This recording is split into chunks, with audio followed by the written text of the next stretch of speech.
കൃഷ്ണഗാഥ സീരിയലിൻ്റെ ലേറ്റസ്റ്റ് എപ്പിസോഡിൻ്റെ റിവ്യൂയിലേക്ക് എല്ലാവർക്കും സ്വാഗതം. അങ്ങനെ ഗോപാലൻ കൃഷ്ണയോട് പറയണേ, അത്രയും പവിത്രതയുള്ള ആ താലി ഒരു പുരുഷൻ ഒരു പെൺകുട്ടിയുടെ കഴുത്തിൽ കെട്ടണമെങ്കിൽ അതിന് ദൈവത്തിൻ്റെ സമ്മതവും കൂടി വേണ്ടേ മോളെ. അങ്ങനെ ദൈവം ചേർത്തെടുത്ത് നിങ്ങളെ അതേ ദൈവമായിട്ട് തന്നെ ഇപ്പോൾ അകന്നിരിക്കുന്ന നിങ്ങളെ ഒന്നിപ്പിക്കുകയും ചെയ്യും. അതെനിക്ക് ഉറപ്പുള്ള കാര്യമാണ്. അന്നേരം കൃഷ്ണ പറയണേ, ഗാഥയുടെ ജീവിതത്തിന് ഒരു കുഴപ്പം വരാൻ പാടില്ല, ഗാഥ ഒരിക്കലും വിഷമിക്കാനും പാടില്ല. അതേക്കുമ്പോൾ ഗോപാലൻ പറഞ്ഞേ, ഗാഥ വിഷമിക്കൊന്നുമില്ല, ഗാഥക്ക് പറ്റിയ വേറൊരു നല്ല ചെറുക്കനെ കിട്ടും, അയാൾക്കൊപ്പം ഗാഥ വിട്ടെന്ന് സന്തോഷത്തോടെ ജീവിക്കുകയും ചെയ്യും. പിന്നീട് ഗാഥയുടെ വഴി, നിങ്ങൾക്ക് നിങ്ങളുടെ വഴി, അങ്ങനെയാകും മോള് നോക്കിക്കും. അതെ, ഇന്നത്തേക്ക് കിനാവ് വേണ്ടത് ഇത്ര മതി, വാ നമുക്ക് പോകാം. അന്നേരം ഗോപാലൻ പറയണേ, അതെ മോളെ, ഒരു ദിവസം മോളും നവീനും കൂടി ഒന്നിച്ച് ജീവിക്കുന്നൊരു സമയം വരും. അന്ന് ഗോപാലൻ മാമൻ ഈ പറഞ്ഞ കാര്യങ്ങളൊക്കെ വീണ്ടും മോളോട് പറയുന്നുണ്ട്. അന്ന് മോളുടെ ഈ വാക്കുകൾ മോൾക്ക് ഓർമ്മയുണ്ടാകണം. അങ്ങനെ പറഞ്ഞ് ഗോപാലനും കൃഷ്ണയും അവിടെ നിന്നും പോകുവാണ്. പിന്നീട് കാണിക്കുന്നത് സിതാരയുടെ വീട്ടിലെത്തുന്ന ഗാഥേനെയാണ് കേട്ടോ. എന്നിട്ട് ആ ഗാഥ പറയണേണ്, മമ്മി ഇത്ര നേരം നവീൻ എൻ്റെ കൂടെ ഉണ്ടായിരുന്നു, നവീനെ ഞാനിപ്പോൾ ഓഫീസിലേക്ക് പറഞ്ഞു വിട്ടിട്ടാണ് ഇങ്ങോട്ട് നേരെ വന്നിരിക്കുന്നത്. ഞങ്ങളെ എവിടെ പോയാലും ആ കൃഷ്ണ പിന്നാലെ വന്ന് കയറുവാണ്, അവളെ കൊണ്ട് എനിക്കൊരു സമാധാനമില്ല. ഇപ്പം തന്നെ ഞങ്ങൾ അമ്പലത്തിൽ പോയപ്പോൾ അവിടെ വന്നിരുന്നു ശല്യം, ലോട്ടറി വിൽപ്പനയുമായിട്ട്. എന്നിട്ട് നവീൻ്റെ കയ്യിലൊരു മുറിവ് പറ്റിയപ്പോൾ അവളെ മരുന്നും ബാൻഡേജും ഒക്കെ ആയിട്ട് ഓടി വന്നിരിക്കുന്നു. അവളാരെ നവീൻ്റെ കാര്യത്തിലൊക്കെ ഇടപെടാൻ? നവീന് മുറിവ് പറ്റിയിട്ടുണ്ടെങ്കിൽ അതിലും മരുന്ന് പുരട്ടേണ്ടതും വെച്ച് കെട്ടേണ്ടതൊക്കെ എൻ്റെ ഉത്തരവാദിത്തമല്ലേ? അവളെന്തിനാ അതിനൊക്കെ ഇങ്ങനെ ആകുലപ്പെട്ട് നടക്കുന്നത് മമ്മി? അങ്ങനെയൊക്കെ പറഞ്ഞ് കാലുകൊണ്ട് നിൽക്കുവാണ്. അന്നേരം സിത്താര പറയണേ, മോളെ പരിചയമുള്ളവർക്ക് ഒരു അപകടം പറ്റുമ്പോൾ അവളെ സഹായിച്ചു എന്നല്ലേ ഉള്ളൂ, എന്നിട്ട് അവൾ നിങ്ങളുടെ മുമ്പിലൊന്നും വന്നില്ലല്ലോ, മറഞ്ഞു നിൽക്കുകയല്ലേ ചെയ്തത്. മമ്മി അവളെ മമ്മിയുടെ ശത്രുവിൻ്റെ മോളാ, മമ്മിയുടെ ജീവിതം നശിപ്പിച്ച ആ സ്ത്രീയുടെ മോള്. അവൾ എന്തിനാ മമ്മി ഇങ്ങനെ സപ്പോർട്ട് ചെയ്യുന്നത്? മോളെ ഞാൻ സപ്പോർട്ട് ചെയ്തതല്ലല്ലോ, കാര്യം പറഞ്ഞതല്ലേ. മമ്മി എനിക്കിനി അവളുടെ ശല്യം സഹിക്കാൻ പറ്റില്ല. മമ്മിക്ക് എനിക്ക് വേണ്ടി ഒരു കാര്യം ചെയ്യാൻ പറ്റുമോ? അവളെ അങ്ങ് കൊന്നു കളയാൻ പറ്റുമോ? മോളെ എന്തൊക്കെയാണ് പറയുന്നത്? പറ്റില്ല അല്ലേ? അവളെ കൊല്ലാൻ മമ്മിക്ക് പറ്റില്ല അല്ലേ? എങ്കിൽ വേണ്ട, അവളോട് ഈ നാട് വിട്ട് എങ്ങോട്ടെങ്കിലും പോകാൻ വരാം. എൻ്റെ നവീൻ്റെ കൺമുമ്പിൽ അവളെനിക്ക് കാണാൻ പാടില്ല. മോളെ അവളോട് ഈ നാട് വിട്ട് പോകാനൊക്കെ നമുക്ക് പറയാൻ എന്ത് അവകാശമുള്ളത്? അവളൊരു മനുഷ്യ സ്ത്രീയല്ലേ, അവൾക്ക് ഇവിടെ ജീവിക്കാനുള്ള അവകാശമില്ലേ? ആ ഉണ്ട്, അവൾക്കും എല്ലാ അവകാശങ്ങളും ഉണ്ട്. ഇപ്പം എനിക്കൊരു കാര്യം അറിയണം, മമ്മിക്ക് അവളാണോ വലുത് ഞാനാണോ വലുത്? മോളെ മമ്മി ഇപ്പം എന്താ ചെയ്യേണ്ടത്? മമ്മി എന്നാൽ ഇപ്പം തന്നെ അവളെ വിളിക്കൂ. അവളെ വിളിച്ച് ഇനി എൻ്റെ നവീൻ്റെ ജീവിതത്തിൽ ഒരു വിലങ്ങുതടിയായിട്ട് അവൾ വരാൻ പാടില്ലെന്ന് വാൺ ചെയ്യണം. ശരി മമ്മി ഇപ്പം തന്നെ വിളിക്കാം.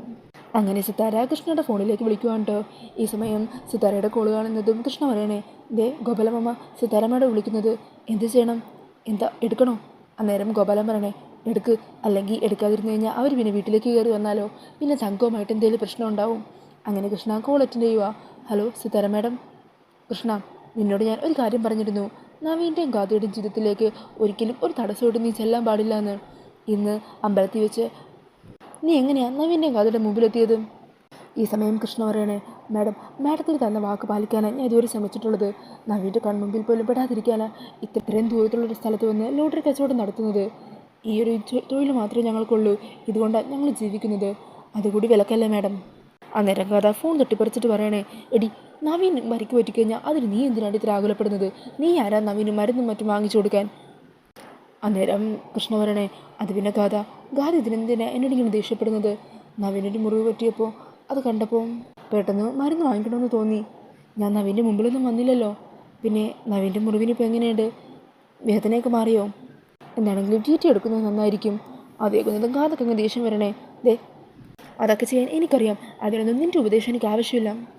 ഇനി നീ നവീൻ്റെ മുമ്പിലേക്ക് ഇതുപോലെ എങ്ങാനും വന്നു കഴിഞ്ഞാൽ പിന്നെ നിന്നെ ഞാൻ വെച്ചേക്കില്ല. നിന്നെ ഇല്ലാതാക്കാനേ ഞാൻ എൻ്റെ മമ്മിയോട് പറഞ്ഞിട്ടുണ്ട്. എനിക്ക് വേണ്ടി മമ്മി അത് ചെയ്തിരിക്കും. ഇനി അതിന് മമ്മിക്ക് പറ്റിയില്ലെങ്കിൽ ഞാൻ തന്നെ നിന്നെയും നിൻ്റെ അമ്മയും ഈ ഭൂമിയിൽ നിന്ന് തന്നെ ഇല്ലാതാക്കും. അക്കാര്യം നീ ഓർമ്മ വെച്ചോ. അങ്ങനെ ഗാഥയുടെ ആ വാക്കുകളൊക്കെ കേട്ട് സങ്കടത്തോടെ നിൽക്കുവാണ് കേട്ടോ കൃഷ്ണ പറയണേ, ഒരിക്കലും ഗാഥ എന്നോട് ഇങ്ങനെ ഒന്നും സംസാരിക്കരുത്, നമ്മളിങ്ങനെ തല്ലിവിടേണ്ടവരല്ല. ഈ സമയം സിത്താര ഫോൺ വാങ്ങിക്കണേ. ഫോണിങ് തന്നെ, ഞാൻ സംസാരിച്ചോളാം. അന്നേരം ഗോപാലനും കൃഷ്ണയുടെ കയ്യിൽ നിന്ന് ഫോൺ വാങ്ങണേ. മോളെ ഫോണിങ് തന്നെ, എനിക്കറിയാം ഇവരോട് എന്താ പറയേണ്ടതെന്ന്. അതെ മാഡം, കൃഷ്ണമോള് ഇത്രയും വലിയ ത്യാഗം നിങ്ങൾക്കും നിങ്ങളുടെ മോൾക്കും വേണ്ടിയാണ് ചെയ്തത്. കളരിക്കലിപ്പോൾ ഗാഥ സമാധാനത്തോടെ ജീവിക്കുന്നുണ്ടെങ്കിൽ അത് എൻ്റെ കൃഷ്ണമോള് ജീവൻ പണയം വെച്ച് കഴിച്ച ത്യാഗത്തിൻ്റെ ഫലമായിട്ടാണ്. എന്നിട്ടും നിങ്ങളെന്താ ഈ പാവത്തിന് ഇപ്പോൾ സ്വസ്ഥത കൊടുക്കാത്തത്? ഈ പാവങ്ങൾ എങ്ങനെയെങ്കിലും ഒന്ന് ജീവിച്ച് പൊക്കോട്ടെ, അവരിനിയെങ്കിലും ഒന്ന് വെറുതെ വിട്ടൂടെ? അന്നേരം സിത്താര പറയണേ, അതിന് അവളെ ഉപദ്രവിക്കാനുള്ള ഒരു ഉദ്ദേശവും എനിക്കില്ല. പക്ഷേ ഒരു കാര്യത്തിൽ എനിക്ക് നിർബന്ധമുണ്ട്, നവീനും ഗാഥയും കൃഷ്ണയും ഇനി ഒരിക്കലും തമ്മിൽ കണ്ടുമുട്ടാൻ പാടില്ല. കൃഷ്ണ കാരണം ഗാഥയുടെ ജീവിതത്തിൽ ഒരു പ്രശ്നം ഉണ്ടാവരുത്. അങ്ങനെ സംഭവിച്ചു കഴിഞ്ഞാൽ എനിക്ക് ചില കടുത്ത തീരുമാനങ്ങൾ തന്നെ എടുക്കേണ്ടി വരും. അന്നേരം ഗോപാലൻ പറയുന്നുണ്ട്, ഇനി ഞങ്ങൾ പരമാവധി നവീൻ്റെ ഗാഥയുടെയൊക്കെ മുമ്പിൽ വരാതിരിക്കാൻ ശ്രദ്ധിക്കാം. ഈ സിറ്റിയിൽ നിന്നും ഈ സിറ്റിയുടെ പരിസരത്തു നിന്നും കുറച്ചും കൂടി ദൂരെയുള്ള ഏതെങ്കിലും ഒരു സ്ഥലത്ത് പോയി ഞങ്ങൾ ലോട്ടറി കച്ചവടം നടത്തിക്കൊള്ളാം. അത്ര ഒരു ഉറപ്പേ തൽക്കാലം ഇപ്പം എനിക്ക് തരാൻ പറ്റുള്ളൂ മാഡം. എന്നാൽ ശരി, അങ്ങനെ പറഞ്ഞാൽ ഫോൺ കട്ട് ചെയ്യുവാണ്ടോ. ഈ സമയം ഗാഥ സിത്താരയോട് പറയണേ, കണ്ടില്ലേ മമ്മി, ഇപ്പോൾ വിളിച്ചപ്പോഴും അവൾക്ക് നവീൻ്റെ കാര്യം അന്വേഷിക്കാനായിരുന്നു ഉത്സാഹം. നവീന് ടീച്ച് എടുക്കണം പോലും. ഇതൊക്കെ അവൾ പറഞ്ഞാൽ എനിക്കറിയുള്ളെന്നാണോ വിചാരം? മോളെ, അത് വിട്ടുകളാം. നീ പറഞ്ഞതുപോലെ അവളോട് ഞാൻ കാര്യങ്ങൾ ഗൗരവമായിട്ട് തന്നെ സംസാരിച്ചിട്ടുണ്ട്. ഇനി നീ ആവശ്യമില്ലാത്ത പ്രശ്നത്തിനൊന്നും നിൽക്കണ്ട, സമാധാനത്തോടിരിക്കും.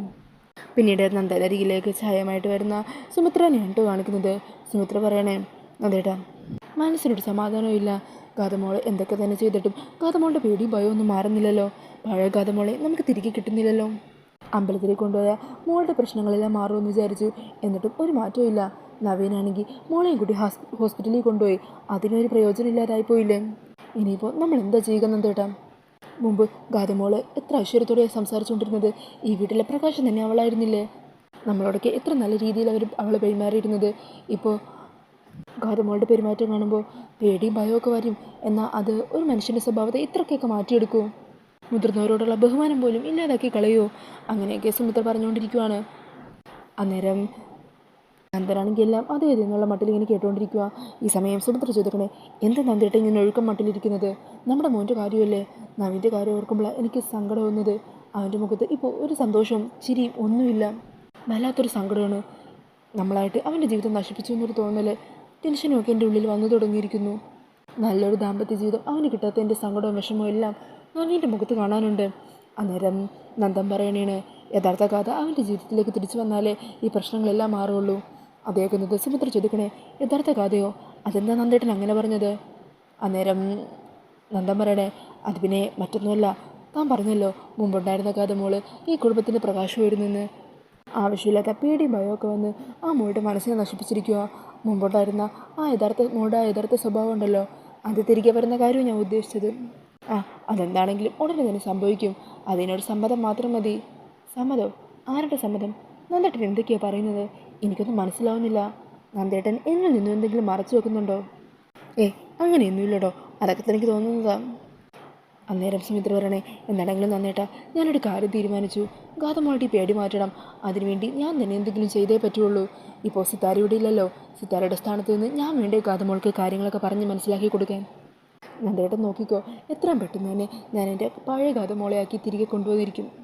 അങ്ങനെ പറഞ്ഞ സുമിത്ര അവിടെ നിന്നും പോകുവാണ്. ഈ സമയം നന്ദ മനസ്സിൽ പറയണേണ്, എത്രയും പെട്ടെന്ന് തന്നെ ഈ പ്രശ്നങ്ങൾ പരിഹരിക്കണം. അതിന് കൃഷ്ണമോൾ ഇവിടെ നവീൻ്റെ ഭാര്യയായിട്ട് തിരികെ എത്തിക്കണം. അത് എത്രയും പെട്ടെന്ന് തന്നെ ഞാൻ നേടിയെടുക്കും. കൃഷ്ണമോളുടെ സമ്മതം അത് മാത്രം മതി. എന്നിട്ട് എല്ലാ സത്യങ്ങളും എല്ലാവരോടും തുറന്നു പറയണം. അങ്ങനെ തീരുമാനിച്ചിരിക്കുവാണ് നന്ദൻ. പിന്നീട് പുറത്തു നിൽക്കുന്ന ഗാഥയുടെ അരികിലേക്ക് ചെല്ലുന്ന സുമിത്രേനെയാണ് കേട്ടോ കാണിക്കുന്നത്. മോളെന്ന് ഇങ്ങനെ ആലോചിക്കുന്നത്? ഒന്നുമില്ല. പണ്ടുള്ളവരെ ഇതുപോലെ പെൺകുട്ടികളിങ്ങനെ എന്തെങ്കിലുമൊക്കെ ആലോചിച്ച് നിന്നാലേ നല്ല തല്ലെടുക്കണമെന്നാണ് പറയുക. അമ്മ എന്നെ തല്ലാവുന്നതാണോ? ഞാൻ മോളെ തല്ലിയൊന്നുമില്ല. ഇത് പണ്ടത്തെ കാലമൊന്നുമല്ലല്ലോ. ഇന്ന് ആണുങ്ങളും പെണ്ണുങ്ങളും ഏത് സമയത്തും എവിടെ സഞ്ചരിക്കുന്ന കാലമല്ലേ. ഈ സമയം ഗാഥ ചോദിക്കുന്നുണ്ട്, അല്ല അമ്മക്ക് പണ്ട് തല്ലൊക്കെ കിട്ടിയിട്ടുണ്ടോ? ഞാൻ കുടുംബത്തിലെ ഒറ്റ പെൺതരിയായിരുന്നു. അതുകൊണ്ട് എല്ലാവർക്കും വലിയ കാര്യമായിരുന്നു. എന്നെ അങ്ങനെ തല്ലാറൊന്നുമില്ല. മോളിവിടെ ഇരിക്കുക. മോള് തലയിൽ എണ്ണ തേക്കാറില്ലേ? ഇടയ്ക്കൊക്കെ തേക്കും. നേരത്തെ അങ്ങനെയല്ലല്ലോ, എല്ലാ ദിവസവും തേക്കുന്ന കണ്ടിരുന്നു. അന്നേരം ഗാഥ പറയണേ, അത് വ്രതം ഇരുന്നല്ലോ, അതുകൊണ്ടാണ് ഞാൻ അങ്ങനെ ചെയ്തിരുന്നത്. എന്നാലും ഇടയ്ക്കൊക്കെ എണ്ണ തേക്കണം, അത് മുടിക്ക് നല്ലതാണ്. മോൾ ഇവിടെ ഇരിക്കുക, അമ്മ തേച്ച് തരാം. ഇപ്പോൾ വേണോ? ഇപ്പം തന്നെ വേണം. അതിനിങ്ങനെ സമയവും കാലവും ഒന്നും നോക്കേണ്ട കാര്യമില്ല. മോളിവിടെ ഇരിക്കുന്നേ. അങ്ങനെ പറഞ്ഞ് ഗാഥയുടെ മുടിയിൽ എണ്ണയൊക്കെ തേച്ച് കൊടുക്കുവാണ്ടോ സുമിത്ര. എന്നിട്ട് സുമിത്ര പറയണേ, ഈ എണ്ണയൊക്കെ തേച്ച് കഴിഞ്ഞിട്ട് മോൾ വേഗം കുളിച്ച് റെഡിയായിട്ട് വാ. എന്നിട്ട് നമുക്ക് നാഗത്തറയിൽ പോകാം, വിളക്ക് കൊളുത്താം. അതേക്കുന്നതും ഗാഥ പേടിക്കണേ, അയ്യോ അങ്ങോട്ടേക്കോ? ഞാനില്ലമ്മ ഇങ്ങോട്ടേക്ക്. മോളിങ്ങനെ പേടിച്ചാലോ? അന്ന് സർപ്പബലി നടന്ന സമയത്ത് ഉഗ്രനാഗം മോളെ വരിഞ്ഞു മുറുക്കിയിട്ട് മോള് പേടിക്കാതെ നിന്നേയല്ലേ. പിന്നെ ഇപ്പം എന്തിനാ ഒരു ടെൻഷൻ? മോളൊന്നും കൊണ്ടും പേടിക്കണ്ട. മോളുടെ പേടി മാറണ്ടേ, അതിനുവേണ്ടി അമ്മ പറയുന്നത്. ശരി, എന്നാൽ ഞാൻ വരാം. എൻ്റെ പേടി മാറുമോ അമ്മേ? പിന്നെ മാറും. മോളിപ്പോൾ സംസാരിക്കുകയും പെരുമാറുകയും ചെയ്യുന്ന രീതിയിൽ അത് തന്നെ മോളിനി തുടർന്നാൽ മതി. മോള് ഞങ്ങളുടെ പഴയ ഗാഥ മോളായിട്ട് തിരികെ കിട്ടിയാൽ മാത്രം മതി. പിന്നീട് കാണിക്കുന്നത് നന്ദൻ വീണ്ടും കൃഷ്ണയുടെ ഫോണിലേക്ക് വിളിക്കുന്നതാണ് കേട്ടോ. ഈ സമയം കൃഷ്ണ പറയണേ, ഗോപാലമാമ ദേ നവീൻ്റെ അച്ഛൻ വീണ്ടും വിളിക്കുന്നു, ഇതിപ്പോൾ വലിയ കഷ്ടമല്ലോ. അന്നേരം ഗോപാലൻ പറയണേ, മോളെ അവർക്കൊക്കെ മോളോട് ഭയങ്കര ഇഷ്ടമല്ലേ, അതുകൊണ്ടായിരിക്കും അവരിങ്ങനെ വിളിച്ചുകൊണ്ടിരിക്കുന്നത്. മോളെന്നാളെങ്കിലും ഒന്ന് ഫോൺ എടുക്ക്. അല്ല ഗോപാലമാമ, വിളിച്ചാൽ അവരെന്താ പറയാൻ പോകുന്നതെന്ന് എനിക്കറിയാം. അതിന് മറുപടിയായിട്ട് ഞാൻ എന്ത് പറയാനാ? എന്താണെങ്കിലും മോളൊന്ന് ഫോൺ അറ്റൻഡ് ചെയ്യ്. ഈ സമയം കൃഷ്ണ ഫോൺ എടുക്കുവാണ് കേട്ടോ. ഹലോ പറ അച്ഛാ. മോളെ ഞാൻ കുറച്ച് മുമ്പ് മോളെ വിളിച്ചിരുന്നു, പക്ഷേ മോള് ഫോൺ എടുത്തില്ലായിരുന്നു. എന്തിനാ അച്ഛൻ വിളിച്ചത്? അത് പിന്നെ മറ്റൊന്നുമല്ല, മുത്തശ്ശി ചില കാര്യങ്ങൾ പറഞ്ഞിട്ടുണ്ടായിരുന്നു. മുത്തശ്ശി മോളെ നേരിട്ട് കണ്ട് കാര്യങ്ങളൊക്കെ സംസാരിച്ചതാണല്ലോ. മോളുടെ ഒരു സമ്മതം മാത്രം മതി. നവീൻ്റെ ഭാര്യയായിട്ട് മോള് കളരിക്കൽ വരാമെന്ന് സമ്മതിക്കണം. അങ്ങനെയാണെങ്കിൽ എല്ലാവരോടും എല്ലാ സത്യങ്ങളും തുറന്നു പറഞ്ഞ് നിങ്ങളെ രണ്ടാളെയും പുതിയൊരു ജീവിതത്തിലേക്ക് തുടങ്ങാൻ എല്ലാ കാര്യങ്ങളും ഞാനും അമ്മയും കൂടി ചെയ്തോളാം. ഈ സമയം കൃഷ്ണ പറയണേ, ഇതിൻ്റെ മറുപടി അന്ന് തന്നെ ഞാൻ മുത്തശ്ശിയോട് പറഞ്ഞതല്ലേ. എനിക്കൊരിക്കലും ഗാഥയുടെ ജീവിതം തകർത്ത് അങ്ങോട്ടേക്ക് വരാൻ പറ്റില്ല. നവീൻ്റെ ഭാര്യയായിട്ട് ജീവിക്കേണ്ടത് ഗാഥ തന്നെയാണ്. അന്നേരം നന്ദൻ പറയണേ, നാഗദൈവങ്ങൾ അനുഗ്രഹിച്ചത് നിന്നെയാ മോളെ. നിനക്കല്ലാതെ മറ്റൊരു പെൺകുട്ടിക്കും നവീൻ്റെ ജീവിതത്തിൽ സ്ഥാനമില്ല. ഗാഥക്കും നവീനും ഒരിക്കലും ഒന്നിച്ച് ഒരു ദാമ്പത്യ ജീവിതം തുടങ്ങാൻ പറ്റില്ല. അങ്ങനെ നമ്മളെല്ലാവരും ചേർന്ന് തീരുമാനിച്ചാൽ തന്നെയും അതിൽ ഒരാൾക്ക് ജീവൻ അപകടം തന്നെ സംഭവിക്കാം. അങ്ങനെ സംഭവിച്ചിട്ട് പിന്നീട് നമ്മൾ പശ്ചാത്തപിച്ചിട്ട് കാര്യമുണ്ടോ മോളെ?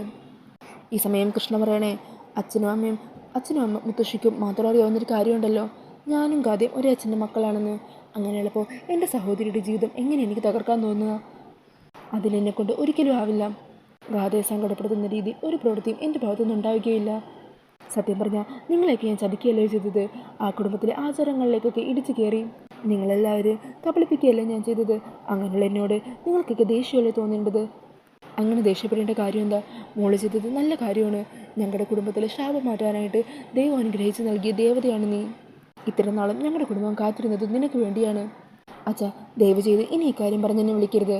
ഇനി എത്രയൊക്കെ എന്നെ നിർബന്ധിച്ചാലും ശരി, എൻ്റെ മറുപടി ഇത് തന്നെയായിരിക്കും. ഇതിലിനി ഒരു മാറ്റം ഉണ്ടാവാൻ പോകുന്നില്ല. അന്നേരം നന്ദൻ പറയണേ, മോളിങ്ങനെയൊക്കെ പറഞ്ഞാലും അച്ഛനും മുത്തശ്ശിക്കൊന്നും മോളെ വിളിക്കാതിരിക്കാനാവില്ല. ഈ സമയം കൃഷ്ണ പറയുന്നുണ്ട്, അച്ഛാ നിഷേധിക്കാൻ ബുദ്ധിമുട്ടുള്ളത് കൊണ്ടാണ് പറയുന്നത്. ദയവ് ചെയ്ത് ഇനി എന്നെ വിളിക്കരുത്. അങ്ങനെ പറഞ്ഞ കൃഷ്ണ കോള് കെട്ടുകയുമാണ്. അങ്ങനെ സങ്കടത്തോടെ നിൽക്കുന്ന കൃഷ്ണയെ കാണിച്ചുകൊണ്ടാണ് കേട്ടോ ഇന്നത്തെ എപ്പിസോഡ് തീരുന്നത്. പിന്നീട് പ്രമോയിൽ കാണിക്കുന്നത് ഗാഥ കുളിച്ച് റെഡിയായിട്ട് നാഗത്തറയിൽ പോകാൻ നിൽക്കുവാണ്. ഗാഥയുടെ ഉള്ളിലാണെങ്കിൽ ചെറിയൊരു ടെൻഷനും ഭയമൊക്കെ ഉണ്ട് കേട്ടോ. അന്നേരം സുമിത്ര ധൈര്യമൊക്കെ എടുത്ത് ഗാഥേനെയും കൂട്ടി നാഗത്തറയിൽ എത്തുവാണ്. അതിനുശേഷം അവിടെ നാഗത്തറയിൽ ഇരിക്കുന്ന മഞ്ഞൾ ഗാഥയുടെ താലി ചാർത്താമെന്ന് സുമിത്ര പറയുന്നുണ്ട്. അതിനായിട്ട് താലി എടുക്കാൻ പറയുവാണ് കേട്ടോ. അങ്ങനെ ഗാഥ കഴുത്തിൽ കിടന്ന താലിയെടുത്ത് മുമ്പോട്ട് കാണിക്കുവാണ്. ഈ സമയം സുമിത്ര അതിൽ നിന്ന് കുറച്ച് മഞ്ഞളെടുത്ത് താലി പൂജിക്കാൻ തുടങ്ങുന്ന ഒരു സമയത്ത് അവർക്ക് മുമ്പിൽ ഒരു സർപ്പം പ്രത്യക്ഷപ്പെടുവാണ് കേട്ടോ. അത് കാണുന്നതും ഗാഥ അങ്ങ് എല്ലാവരും വിളിക്കണേ, അയ്യോ പാമ്പ് എന്നും പറഞ്ഞ് അവിടെ നിന്നും ബഹളം വെച്ച് കരഞ്ഞുകൊണ്ട് ഓടിപ്പോകുവാണ് കേട്ടോ ഗാഥ. അങ്ങനെ ഭയന്ന് വിറച്ച് അകത്തേക്ക് കയറി ഗാഥ അവിടെ തട്ടിത്തടഞ്ഞ് വീണ് ബോധം മറിഞ്ഞ് കിടക്കുന്ന ആ ഒരു സീനൊക്കെയാണ് പ്രമോയിൽ കാണിക്കുന്നത്. അപ്പോൾ ഈ ഒരു റിവ്യൂ ഇഷ്ടമായിട്ടുണ്ടെങ്കിൽ മറക്കാതെ വീഡിയോ ഒന്ന് ലൈക്ക് ചെയ്യണേ. ഇതുപോലുള്ള കൂടുതൽ റിവ്യൂസിനായിട്ട് ഈ ചാനലൊന്ന് സബ്സ്ക്രൈബ് ചെയ്തും കൂടി സപ്പോർട്ട് ചെയ്യണേ. താങ്ക്